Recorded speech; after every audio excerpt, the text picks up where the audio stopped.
Bismillahirrahmanirrahim. Assalamualaikum warahmatullahi taala wabarakatuh. Selamat pagi, selamat pagi, selamat pagi.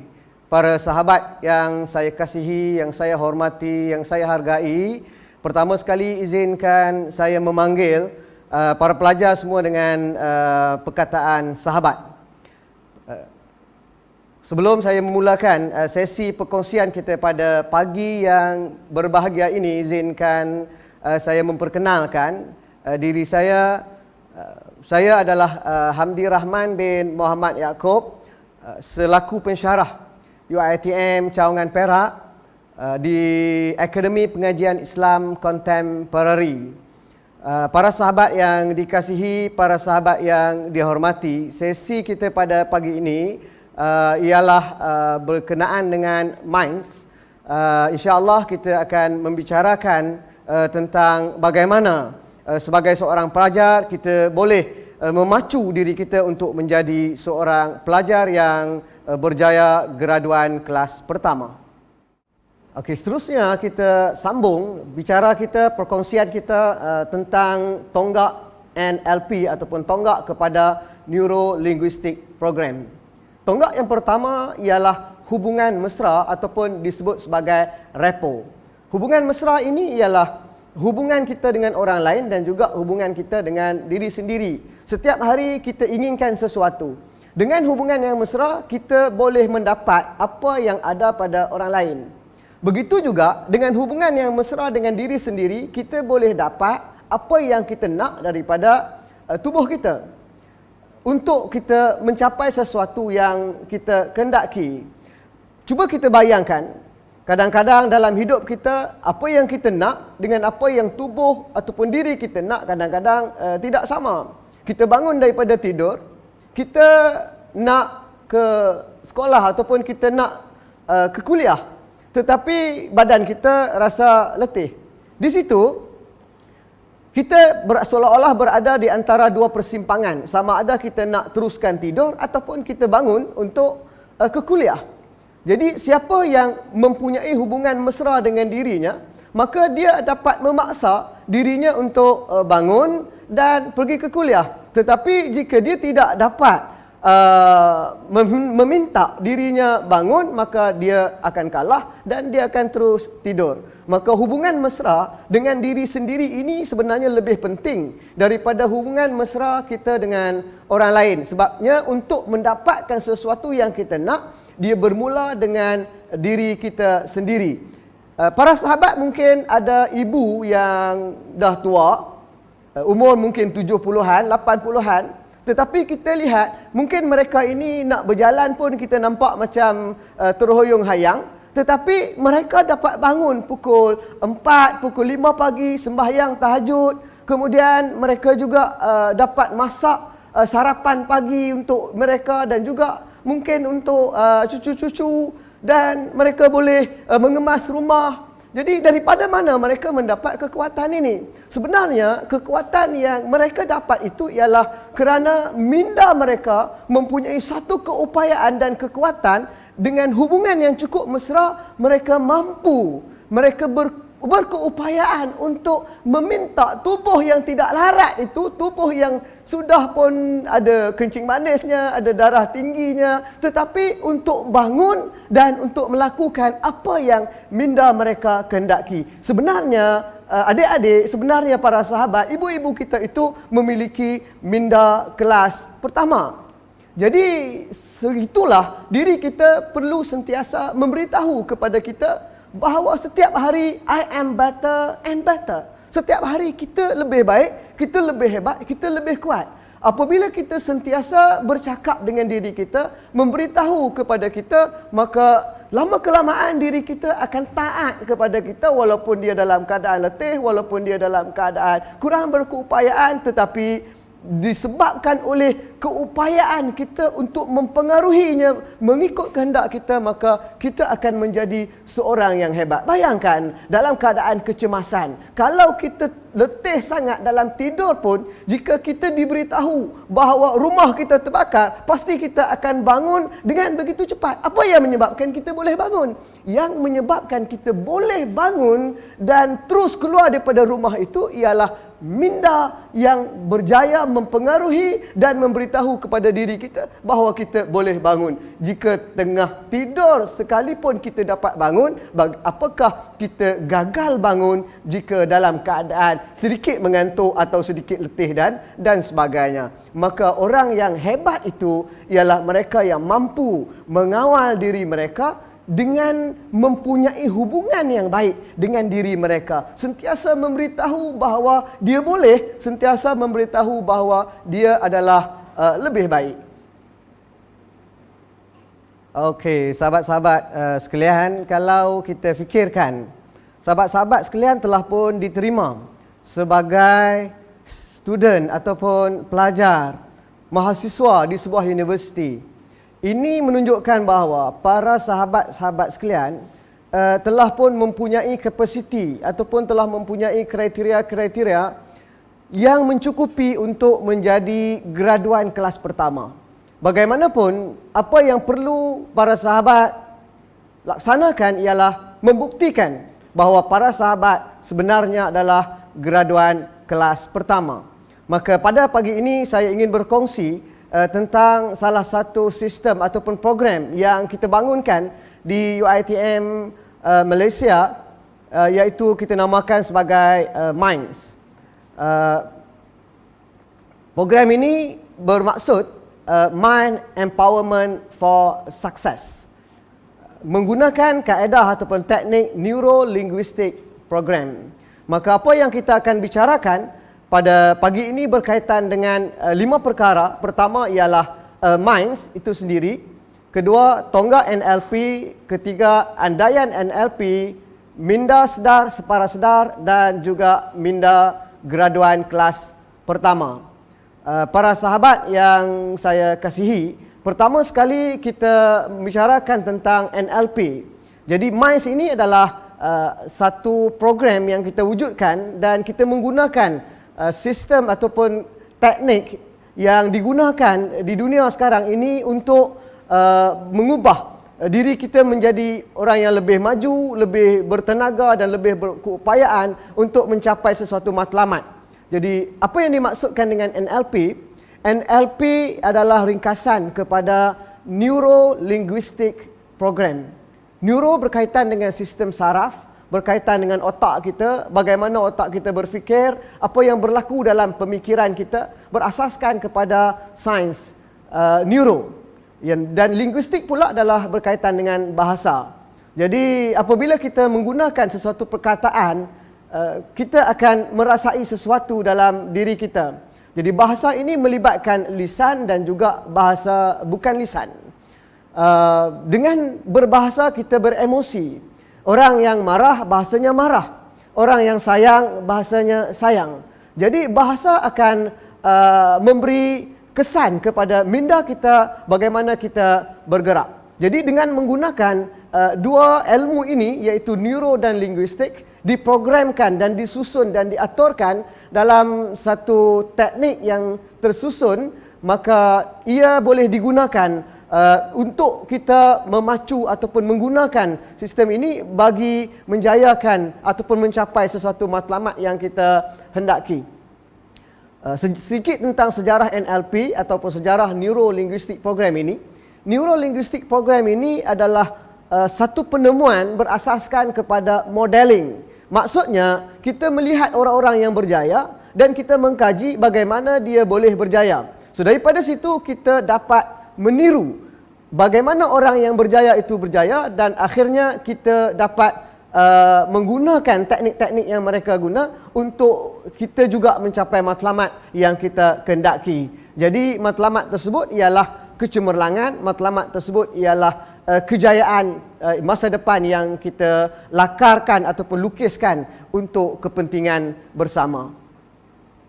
Para sahabat yang saya kasihi, kita dapat jelaskan sebelum ini bahawa jika kita mempunyai minda kelas pertama, antara keupayaan kita ialah mempengaruhi diri kita ataupun tubuh kita untuk buat, untuk ikut apa yang kita nak. Soalannya ialah macam mana kita nak buat ataupun macam mana kita, bagaimanakah kita nak menyantuni ataupun berkomunikasi dengan diri kita supaya diri kita dapat ikut ataupun mempengaruhinya dan dia dapat lakukan apa yang kita nak. Maka kita beralih kepada tonggak NLP yang kedua, iaitu kesedaran sensori. So kesedaran sensori ini ada 5. Kita panggil sebagai panca indera, VAKOG. So V ialah visual, A ialah auditory, kinesthetic, olfactory dan gustatory. Kan visual apa yang kita lihat, dan penglihatan itu penglihatan yang berlaku daripada luar dan juga di dalam minda kita. Begitu juga auditory, daripada luar dan dalam minda kita, kinesthetic, bau dan juga rasa. Jadi kepentingan deria sensori ini, Tuhan menjadikan deria sensori pada setiap orang sebagai ataupun sebagai jalan bagaimanakah pengalaman yang berlaku di luar untuk masuk dalam minda kita. Jadi pada setiap kali kita melalui sesuatu pengalaman, pengalaman tersebut akan masuk melalui penglihatan, melalui pendengaran, melalui rasa ke dalam diri kita. Apabila pengalaman tersebut sampai ke dalam minda kita daripada 3 jalan yang berbeza, contohnya saya sebut tadi, maka ia akan dikumpulkan di satu tempat yang mungkin kita boleh panggil sebagai skrin minda. Maka di skrin minda tersebut, dia akan compose, dia akan gabungkan menjadi wayang minda. Maka kita melihat wayang minda di dalam minda kita. Apabila kita melihat wayang minda tertentu bermain dalam minda kita, maka kita akan memberi makna kepada wayang minda tersebut. Di sinilah minda kelas pertama akan memberi makna yang terbaik, makna yang hebat, makna yang boleh menjadikan dia seorang yang better and better every day. Saya beri contoh. Jika kita berada di hadapan lampu isyarat contohnya, jika kita melihat lampu isyarat di hadapan kita dan kita memberi makna kepada lampu isyarat itu sebagai alat ataupun sebagai satu benda sedang terpacak di hadapan kita dan menghalang kita bergerak, dengan makna itu kita akan rasa tidak selesa, mungkin kita marah, mungkin ada orang akan sampai mengeluarkan perkataan-perkataan yang tidak sepatutnya.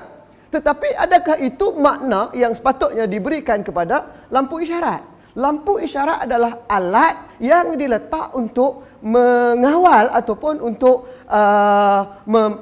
memudahkan urusan lalu lintas. Maksudnya ia adalah bermakna keselamatan. Jika kita melihat lampu isyarat dengan makna keselamatan, untuk keselamatan kita, pastilah kita tidak akan marah lagi. Dan seterusnya, jika kita memberi makna yang lebih baik, iaitu lampu isyarat tersebut sebagai rahmat ataupun sebagai kasih sayang daripada Tuhan kepada hamba-hambanya, kerana Tuhan mahukan hamba-hambanya selamat, kita pasti akan menjadi seorang insan yang bersyukur. Maka daripada imej yang sampai kepada minda kita, kemudian kita memberi makna kepada imej ataupun kepada wayang tersebut, maka terhasillah apa yang diistilahkan sebagai imajinasi. Imajinasi. Saya ulang sekali lagi, imajinasi. Imajinasi itu ialah wayang yang telah pun diberi makna. Okay, dia bukan wayang kosong tetapi yang telah pun diberi makna oleh diri kita. Maka bila kita mempunyai imajinasi tertentu, dia akan melonjakkan ataupun mencetuskan emosi, perasaan, sama ada negatif atau positif bergantung kepada imajinasi tersebut. Jadi imajinasi kita tentang lampu isyarat yang menghalang kita bergerak, kita akan marah, rasa tak seronok, negative thinking. Tetapi jika imajinasi kita tentang lampu isyarat sebagai rahmat daripada Tuhan, kita akan menjadi manusia yang bersyukur. So disitulah bagaimana kita dapat mempengaruhi diri kita untuk menjadi orang yang baik, orang yang bersyukur, orang yang mampu untuk melakukan apa yang minda kita kehendaki.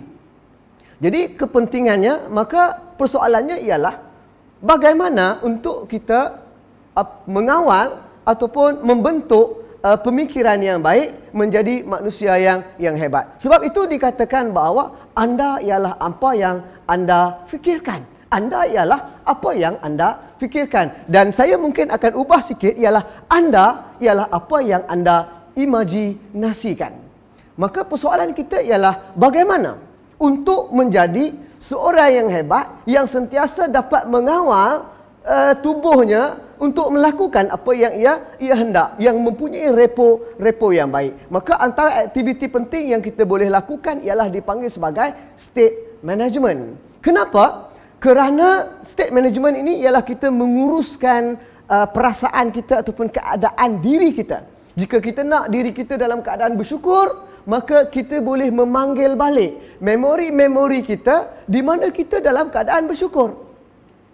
Jika kita nak menjadi seorang yang merasa hebat, kita boleh memanggil balik keadaan-keadaan diri kita ataupun memori-memori kita yang pada ketika itu kita merasa hebat. Seorang yang bermain bola contohnya, apabila ia berjaya menyumbat gol, maka dia akan berasa suatu kepuasan dan hebat dalam diri mereka. Seorang yang berjaya mencapai 5A, 6A, 10A dalam peperiksaan SPM contohnya, ketika dia mendapat keputusan itu, dia akan merasai dirinya hebat. Seorang yang berjaya memanjat gunung dan berada di kemuncak, ketika berada di kemuncak itu, dia akan merasai dirinya hebat. Jadi ini adalah imajinasi yang datang dalam diri mereka, kemudian disimpan. Jadi untuk merasai kehebatan itu semula, maka caranya ialah dengan mengembalikan memori-memori tersebut dan sentiasa berfikir dengannya. Apabila kita sentiasa berfikir tentang kejayaan-kejayaan yang telah kita capai, maka kita akan dapat memberi semangat dan motivasi kepada diri kita untuk menjadi seorang yang lebih berjaya. Ini dipanggil sebagai state management. Antara salah satu syarat untuk memanggil semula, membuat semula wayang minda dalam minda kita daripada memori. Sebelum ini wayang itu datang daripada luar, daripada pengalaman yang kita telah pun melaluinya. Tetapi kali ini ialah pengalaman itu telah pun kita simpan dalam memori, maka kita keluarkan kembali menjadi imajinasi kita untuk kita tayang semula pada skrin minda kita. Bagaimana menayangnya? Syarat yang pertama ialah kita mesti dalam keadaan relax, dalam keadaan tenang, dalam keadaan pernafasan yang baik. Kita tidak boleh berada dalam keadaan yang tidak stabil, maka kita tidak akan dapat melakukan imajinasi yang baik. Maka apabila kita melakukan imajinasi yang baik, kita akan tenggelam dalam imajinasi tersebut dan kita rasa ataupun kehebatan dalam diri kita akan kembali semula. So state management ini ibarat orang yang sedang mengelamun.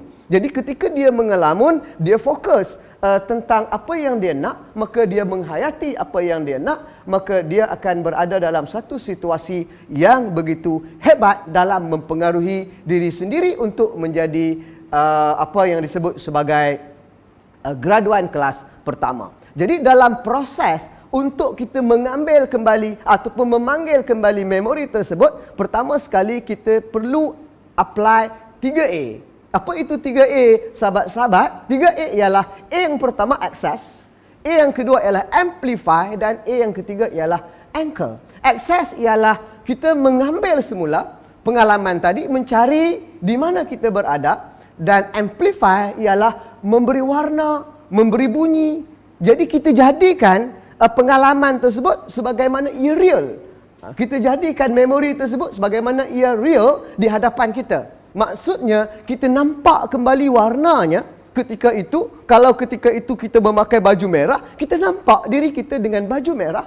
Kalau ketika itu kita sedang hebat, kita sedang mendengar tepukan gemuruh penonton kerana kita berjaya menyumbat gol, kita dapat dengar bunyi tepukan gemuruh penonton tersebut. Jika ketika itu kita sedang berasa kagum, merasa hebat dalam diri kita, kita dapat merasai kembali perasaan tersebut. Maka itu yang disebut sebagai amplify. Dan seterusnya kita anchor, kita ucapkan, kita jadikan sesuatu yang kita rasa itu, kita tanam kembali dalam diri kita dalam keadaan yang lebih dalam, kan? Bagaimana menanamnya? Boleh kita tepuk dada kita sebut tahniah, tahniah, tahniah. Kita boleh petik jari, ya, kita boleh petik jari, ataupun kalau adik-adik pernah tengok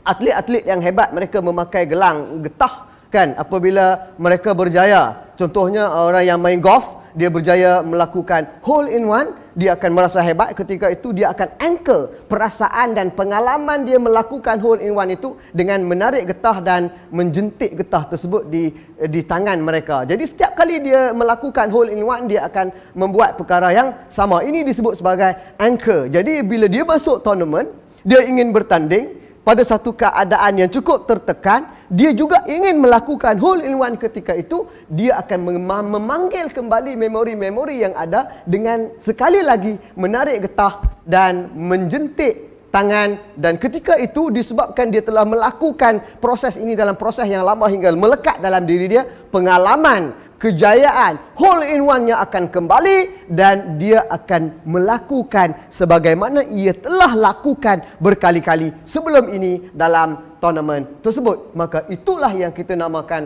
sebagai seseorang yang mempunyai minda kelas pertama.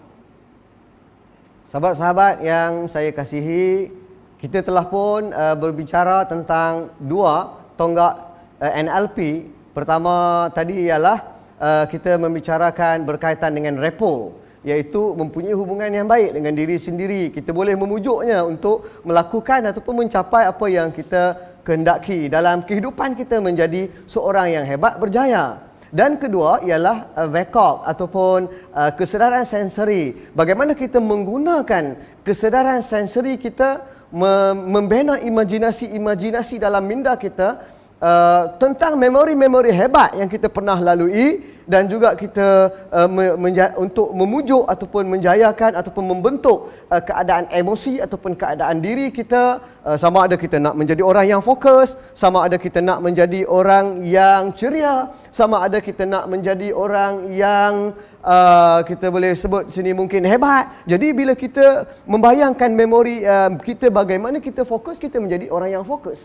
Kalau ceria, kita akan menjadi orang yang ceria. Sebab kita, apa yang kita fikirkan, tubuh kita akan ikut apa yang kita fikirkan. Jika sahabat-sahabat fikirkan buah mempelam, buah amra dan yang masam-masam, dia akan mempengaruhi tubuh dan kita akan, mungkin air liur akan terkeluar daripada dalam mulut saudara. Jadi apa yang kita fikirkan akan hadir dalam diri kita jika kita berjaya. Bukan sekadar berfikir secara biasa, tetapi membentuknya, menjadikan ia satu imajinasi dalam diri kita.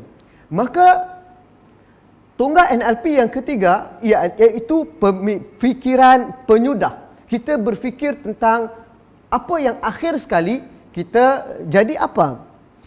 Sahabat-sahabat yang saya kasihi, adakah sahabat-sahabat dapat memikirkan ataupun sudah ada vision apakah keadaan sahabat-sahabat 10 tahun akan datang? Adakah sahabat-sahabat telah nampak bagaimana keadaan sahabat-sahabat 10 tahun akan datang selepas habis universiti, selepas bekerja dan sebagainya? Maka jika kita belum nampak apa yang kita nak 10 tahun akan datang, maksudnya kita tidak memiliki visi. Kita tidak mempunyai visi dalam kehidupan. Sahabat-sahabat yang saya kasih, orang yang minda kelas pertama, dia jenis tidak main redah.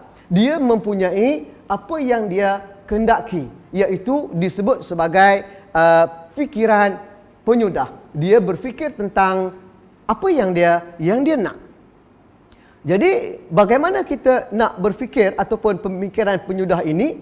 Pikiran penyudah ini juga kita menggunakan kaedah kemahiran ataupun kesedaran sensori. Kita membayangkan, kalau tadi kita membayangkan apa yang kita pernah capai, apa yang kita pernah dapat.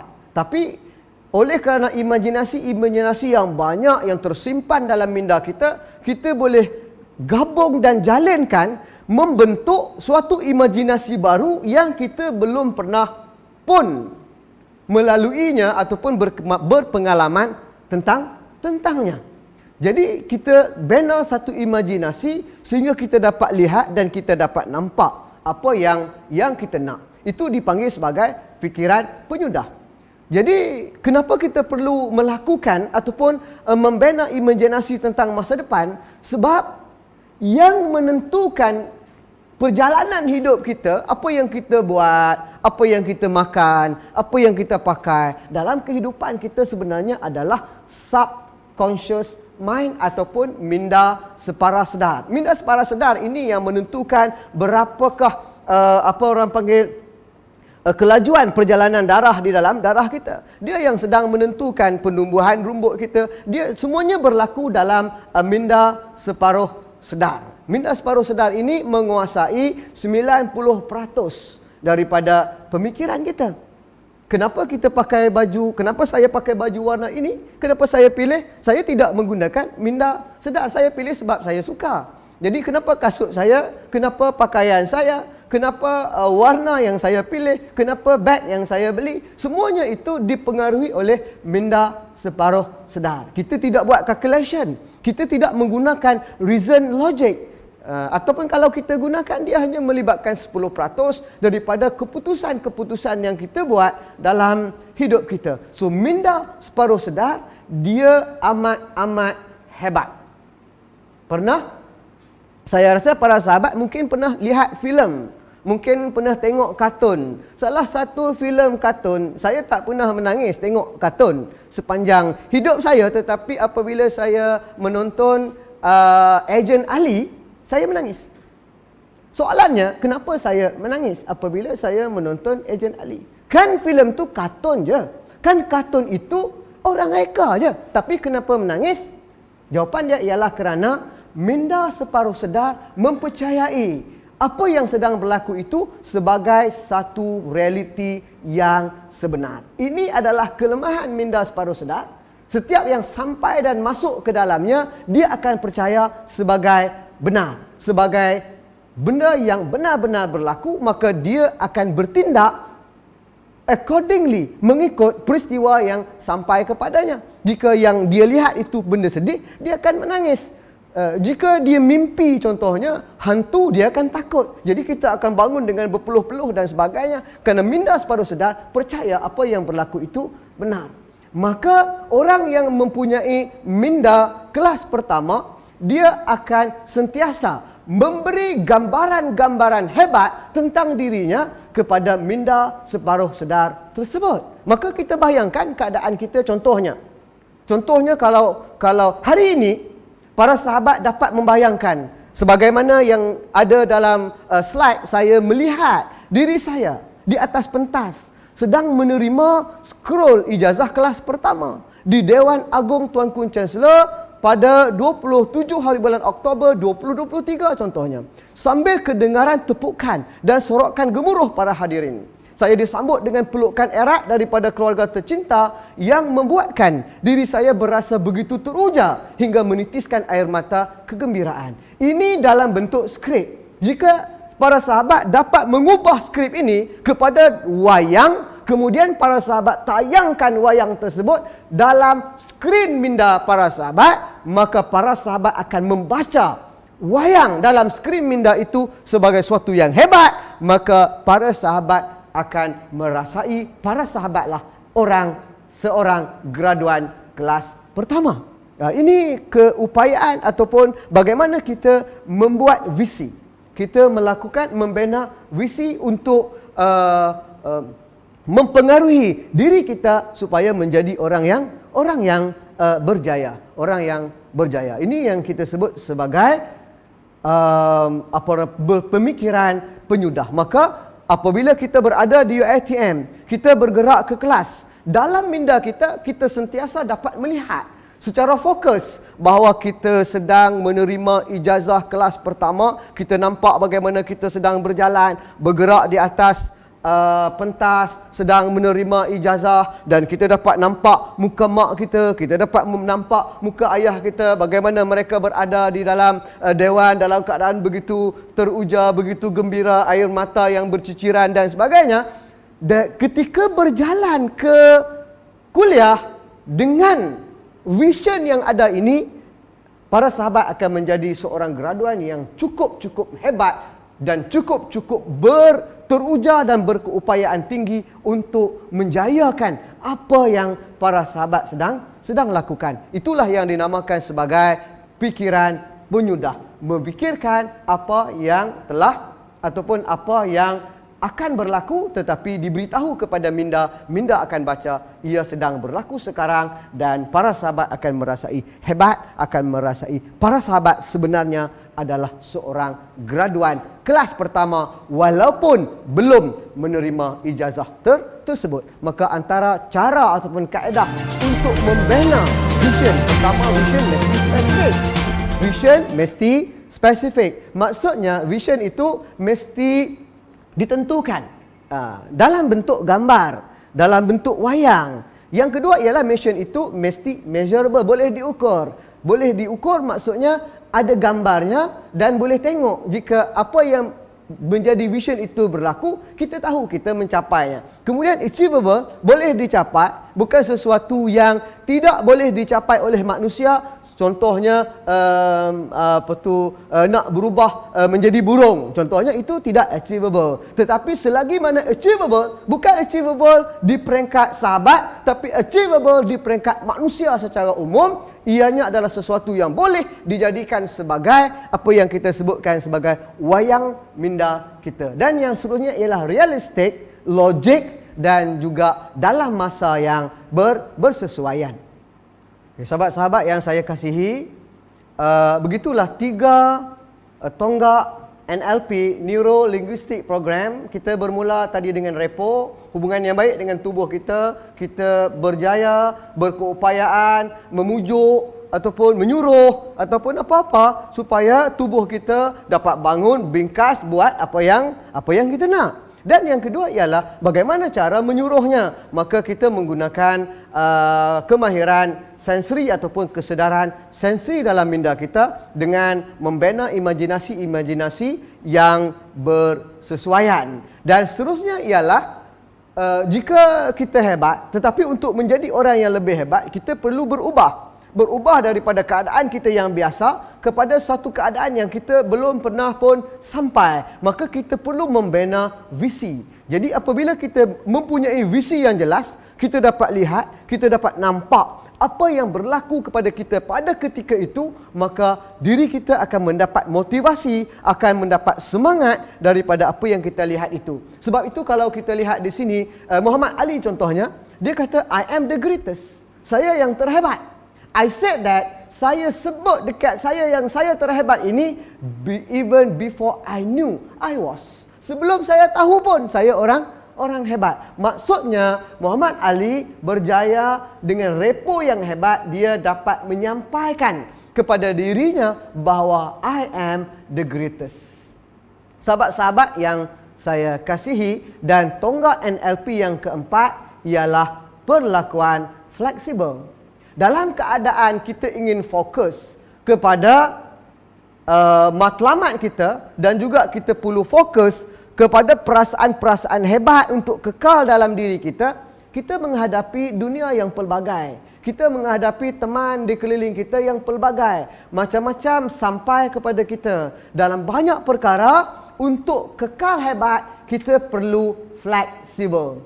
Saya contohnya, saya dalam keadaan kering. Dan saya nak kekal kering walaupun keluar daripada dewan ini. Bayangkan hari ini ada hujan. Maka saya akan fleksibel untuk kekal kering dengan menggunakan payung.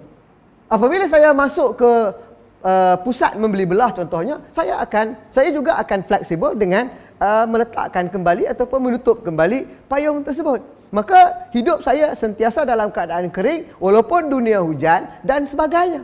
Begitu juga dalam kita melalui perjalanan sebagai seorang pelajar, akan banyak cabaran-cabaran yang kita akan hadapi. Mungkin kita akan hadapi cabaran daripada luar, daripada kawan-kawan, sahabat-sahabat. Mungkin ucapan-ucapan mereka yang kita rasa tidak sedap untuk kita dengar. Tetapi jika kita mengambil peduli, kata kawan-kawan, ambil pot kepada apa yang berlaku daripada luar, kita akan marah. Apabila kita marah, keadaan diri kita yang hebat itu akan hilang. Maka kita tidak dapat lagi fokus dalam keadaan yang baik, dalam keadaan yang sepatutnya seorang pelajar minda kelas pertama memilikinya sepanjang ia bangun tidur dan pulang semula ke kolej ataupun ke kolej kediaman. Jadi untuk itu kita perlu bersifat fleksibel dengan perubahan. Bukan fleksibel dengan ubah matlamat kita, bukan fleksibel dengan menghilangkan rasa hebat dalam diri kita, rasa-rasa positif dalam diri kita, tetapi fleksibel supaya perasaan positif dan matlamat yang kita sedang nampak dalam diri kita kekal berterusan sepanjang kita berada di UiTM ini. Sahabat-sahabat yang saya kasihi, jadi untuk menghilangkan marah, supaya marah tak masuk dalam diri kita, kita bersifat dengan sifat memaafkan. Jadi bila ada orang yang buat benda tak baik kat kita, kita terus maafkan dia. Kenapa? Kerana kita tidak nak emosi kita yang hebat, emosi kelas pertama yang kita telah bina dengan imajinasi-imajinasi yang hebat tadi, hilang dan digantikan dengan imajinasi-imajinasi buruk yang akhir sekali menjadikan kita rasa marah, menjadikan kita rasa pening kepala, menjadikan kita rasa tidak ketentuan, dan semua ini akan menyusahkan ataupun mengganggu, menjadi cabaran hingga kita tidak lagi dapat memberi fokus, memberi tumpuan kepada apa yang sepatutnya dalam pembelajaran, deadline yang diberikan oleh pensyarah, dan melaksanakan ataupun menjayakan sebarang tugasan-tugasan yang diberikan dengan cara yang terhebat sesuai dengan sahabat-sahabat sekalian, sahabat-sahabat yang saya sayangi, sahabat-sahabat pelajar minda kelas pertama. Okey, para sahabat yang saya kasihi, kita telah pun selesai 4 tonggak NLP. 4 tonggak NLP tersebut ialah pertama sekali ialah repo yang baik ataupun komunikasi yang baik dengan diri anda dan juga dengan orang yang lain. Yang kedua ialah kesedaran sensori, bagaimana anda berkemahiran menggunakan minda melakukan imajinasi-imajinasi yang hebat. Yang ketiga ialah pemikiran penyudah. Anda mesti bermula dengan apa yang akhir sekali, apa yang kita nak akhir sekali, apa jadi, kita mula di situ. Kemudian kita merancang daripada apa yang akhir itu ke belakang. Dan yang seterusnya ialah fleksibel dalam kita menghadapi segala perkara dekat luar. Maka kita perlu fleksibel diri kita supaya keadaan kita sebagai seorang pelajar kelas pertama tidak digugat. Dan seterusnya kita sambung kepada andaian NLP. So NLP ada beberapa andaian. Andaian yang pertama ialah kita mempunyai sumber yang mencukupi untuk berjaya. Tidak ada istilah tak cukup sumber. Tidak ada istilah tak cukup sumber, kan? Sebab kalau kita lihat bagaimana kita menggunakan minda separuh sedar kita hanya menggunakan sebahagian kecil. Kita tidak menggunakannya sepenuhnya untuk menjadi orang yang hebat. Jadi kita ada sumber yang mencukupi untuk menjadi insan yang berjaya. Jadi tanam dalam diri anda bahawa anda mempunyai sumber yang mencukupi untuk berjaya. Dalam kehidupan ini tidak ada satu istilah ataupun dalam kamus kehidupan tidak ada satu istilah yang sepatutnya kita gunakan, iaitu problem. Problem sebenarnya tidak wujud. Yang wujud adalah peluang. Setiap apa yang datang adalah peluang untuk kita menjadi orang yang lebih hebat. Itu andaian yang pertama. Andaian yang kedua ialah apa yang kita fokus akan berkembang. Jadi apabila para sahabat fokus kepada keadaan diri yang hebat dan fokus kepada matlamat ataupun matlamat akhir yang para sahabat hendak, maka ia akan berkembang. Jadi apa yang kita fokus akan berkembang. Maka kita perlu fokus dan menjadikannya sebagai imajinasi yang sentiasa melatar belakangkan keadaan kita. Jadi oleh itu kita perlu ada imajinasi sebab kita perlu ada satu target untuk kita fokus tentang kejayaan kita. Kalau kita tidak ada target, maka bagaimana kita nak fokus? Maka target kita ialah matlamat yang kita bina, yang kita nampak, imajinasi yang kita lihat tentang diri kita sebagai seorang yang berjaya dalam kehidupan. Dan yang ketiga, andaian NLP seterusnya ialah peta bukan kawasan. Apa yang saya maksudkan peta bukan kawasan? Peta bukan kawasan ini boleh difahami begini. Katakan di hadapan kita ramai orang dan di hadapan kita ada satu bekas sup. Dan kita berikan semangkuk sup kepada setiap orang untuk mereka merasai sup tersebut. Apabila setiap orang telah rasa, jika para sahabat bertanya kepada mereka, adakah rasa mereka sama setiap orang? Pasti jawapannya tidak sama. Jika jawapan orang yang merasa sup yang diambil daripada bekas yang sama tidak sama, maka soalan saya kepada para sahabat, di antara rasa ramai-ramai orang, rasa siapakah rasanya adalah rasa sup yang sebenar? Pasti para sahabat tidak dapat menjawabnya. Dan kita pun tidak akan mengetahuinya. Siapakah yang dapat rasa dan rasa sup itu adalah rasa sup yang sebenar. Apa maksudnya? Maksudnya rasa sup yang dirasai oleh setiap orang yang merasainya adalah rasa yang menjadi dalam imajinasinya, bukan rasa sup yang sebenar di dalam mangkuknya, tetapi rasa sup yang terjadi di dalam pemikirannya. Sebab itu, oleh kerana rasa sup yang terjadi dalam pemikiran setiap orang ataupun dalam minda setiap orang tidak sama, maka setiap orang akan merasai rasa sup yang berbeza. Maksudnya, peta bukan kawasan. Jadi rasa sup dalam minda kita itu ialah peta. Bukan kawasan, maksudnya bukan rasa sup yang sebenar. Bukan rasa sup yang sebenar yang ada dalam mangkuk di hadapan kita. Cuba kita buat ujian yang lain. Kita gunakan mata kita. Kita tutup mata sebelah kanan, kita akan nampak imej bergerak. Dan bila kita tutup sebelah kiri, kita akan nampak imej bergerak dan berada di tempat yang lain. Jadi, cuba tanya soalan kepada diri para sahabat, yang mana satukah tempat sebenar imej tersebut? Seorang yang memakai cermin mata, jika dia membuka cermin matanya, dia mungkin akan menampak imej itu lebih kecil. Tetapi jika dia buka, dia nampak imej itu lebih besar. Jadi jika dipakai cermin mata yang lain, imejnya lain. Jadi yang mana satu sebenarnya adalah imej yang sebenar kepada realiti yang dilihat. Ini menunjukkan bahawa apa yang kita fikirkan bukan apa yang berlaku sebenarnya. Apa yang kita fikirkan hanyalah imajinasi kita.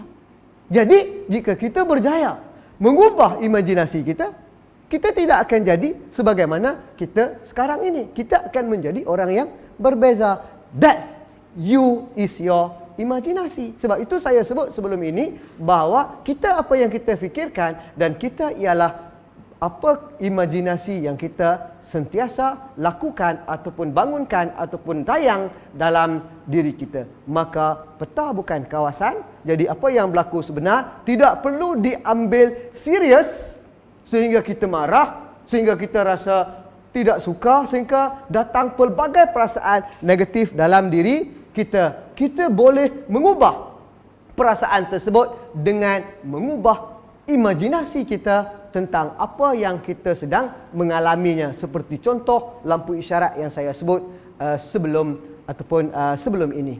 Dan andaian yang terakhir, andaian yang ketiga ialah tiada kegagalan, hanya maklum balas. Apapun yang kita dapat hanyalah maklum balas kepada apa yang kita buat. Dia bukan kegagalan kita, tetapi maklum balas kepada apa yang kita buat dalam hidup kita. Jadi untuk mendapat hasil yang berbeza, kita perlu berubah kaedah dan teknik. Dengan mengambil kaedah yang berbeza, teknik yang berbeza. Kerana orang yang kekal melakukan perkara yang sama tetapi inginkan hasil yang berbeza, bagaimana kata Einstein, itu adalah tanda-tanda insanity ataupun ketidakwarasan diri kita. Maka tiada kegagalan, hanya ada maklum balas. Jika kita mendapat maklum balas sebagaimana yang tidak sama seperti matlamat yang kita nak, caranya kita perlu mengubah kaedah, teknik dan pendekatan. Strategi yang berbeza, insya-Allah dengan bantuan, dengan pertolongan Tuhan, kita akan berjaya mencapai apa yang kita inginkan. Sebab itu Muhammad Ali, sekali lagi saya akhirkan dengan kata-kata beliau, if my mind can conceive it and my heart can believe it, then I can achieve it. If my mind can conceive it. Jika minda saya boleh memahaminya, minda saya boleh memahaminya, boleh dibayangkan dalam minda, and my heart can believe, dan hati saya mempercayai bahawa kita boleh mencapai perkara tersebut, then I can achieve it, dan saya akan mampu mencapainya. Jadi begitulah 4 tonggak NLP yang perlu kita apply dalam kehidupan minda seorang pelajar kelas pertama. Para sahabat yang saya kasihi, maka begitulah sesi perkongsian Minds minda kelas pertama untuk sesi ini ataupun untuk kali ini. Dan saya ingin mengucapkan pertama sekali selamat untuk bersama-sama dengan warga UiTM menggerakkan universiti kita ini menjadi sebuah universiti yang ahli-ahlinya, yang pelajar-pelajarnya mempunyai minda kelas pertama. Jadi selamat berkuliah, selamat berkuliah, selamat kita untuk melaksanakan tugasan-tugasan yang diberikan, selamat kita melalui proses pembelajaran dan pendidikan kita, bina diri kita menjadi insan yang hebat, insan yang berjaya, insan yang dapat akhirnya memberi sumbangan kepada pembangunan negara, memberi sumbangan kepada keluarga, memberi sumbangan kepada masyarakat dan sekalian umat manusia dan juga kemanusiaan. Jadi sekadar itu saya hentikan, saya mohon untuk berhenti. Jadi saya sudahi dengan wabillahi taufik, wassalamualaikum warahmatullahi taala wabarakatuh, dan mohon ampun dan maaf. Terima kasih.